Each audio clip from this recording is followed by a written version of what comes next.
Kisah Orang Kudus. Hari ini, tanggal 11 Oktober, Santo Yohanes 23, Paus.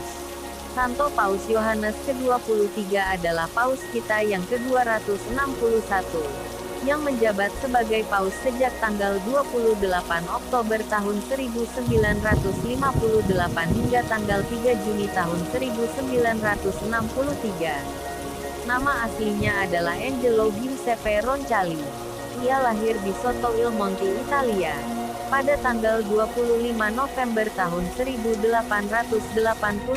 dalam sebuah keluarga petani Italia yang miskin. Angelo Giuseppe masuk seminari menengah di Bergamo dan melanjutkan ke seminari tinggi di Roma.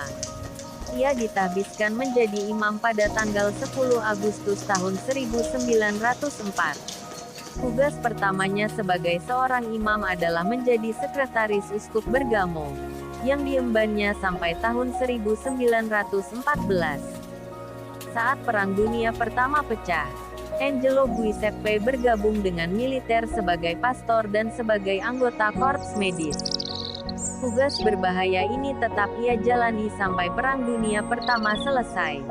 Setelah perang usai, Angelo Giuseppe kembali ke Roma, dan bekerja membantu Paus Pius ke-11 di Vatikan. Pada tanggal 3 Maret tahun 1925, Paus mengangkatnya sebagai Uskup Agung Areopolis. Tahun 1931, Paus menunjuknya sebagai perwakilan diplomatik Vatikan untuk Bulgaria. Kemudian pada tahun 1935, ia menjadi perwakilan diplomatik Vatikan untuk Turki dan Yunani. Pada tanggal 23 Desember tahun 1944, Paus menunjuknya sebagai duta kepausan ke Prancis untuk memediasi pertikaian antara para klerus konservatif dan para klerus radikal.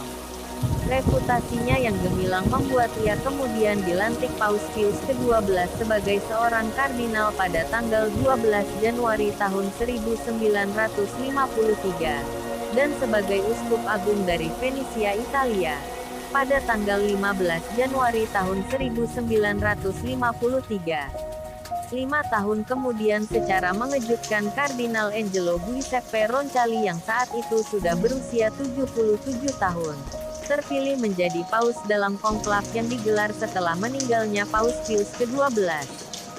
Sebagai paus ia memilih nama Yohanes 23. Walau masa kepemimpinannya sebagai paus cukup singkat, namun karyanya yang luar biasa membuat ia mendapat julukan Paus Yohanes yang baik.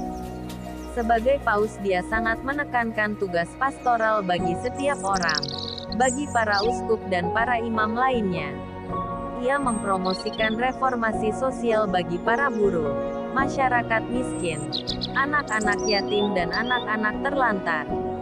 Paus Yohanes ke-23 sangat dihargai oleh pemimpin gereja Kristen non-Katolik, karena kerja kerasnya untuk menyatukan gereja Tuhan yang terpecah-pecah.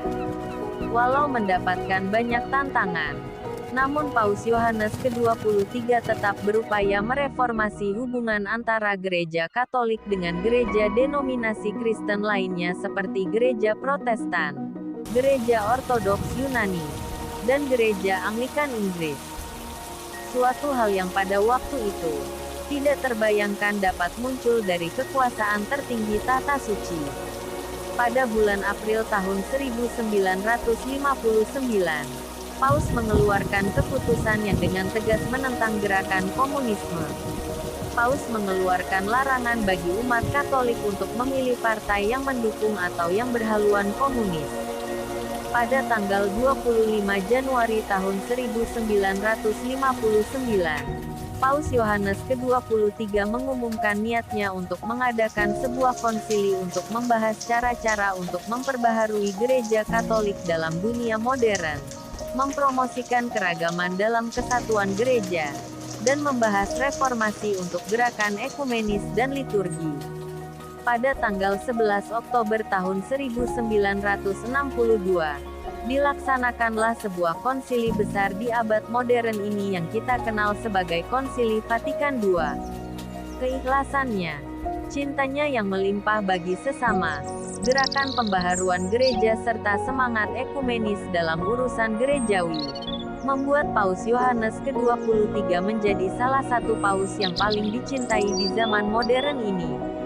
Paus Yohanes ke-23 tutup usia pada tanggal 3 Juni tahun 1963. Pada tanggal 3 September tahun 2000, Paus Yohanes Paulus II membeatifikasinya.